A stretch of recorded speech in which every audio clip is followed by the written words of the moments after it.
In this video, let's try to calculate the plinth area of this building.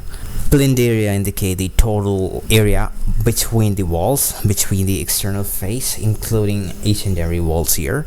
Exception is for open to sky spaces right here. So in order to do that, we would like to go for area plan, and I would like to have a gross building, which means that the area will be calculated right from external face of external wall to inside. So if I hit OK for now, and it will ask you whether you want to highlight the external boundaries. Yes, I want to do that. You'll be having an area right here. This area is in between of the external face of the wall. So maybe you would like to deduce the open to sky space right here. So this one, I like to move it, and I don't want to calculate the area of this part right here. So in order to do that, just select these lines. Select the line right here, select the boundary, and I like to create similar right here.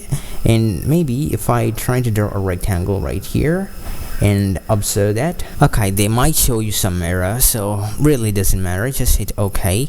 And right now your computer doesn't know what area to find out, whether you want to find out the inside area or outside area. Really doesn't matter. Let's get into the area, and you can place an area outside here. So that's the area outside, and this is the area inside. 86 plus 9, that was 95, but I don't want to see the area of inside part. So that's it, and I can delete that if you liked.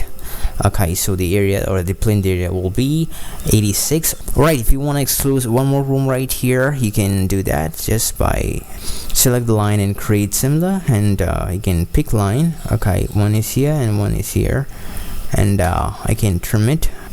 Okay, I see, you can see that area is again decreased. So this is how you'll be calculating the plinth area of this building, and that's it. Thanks for watching.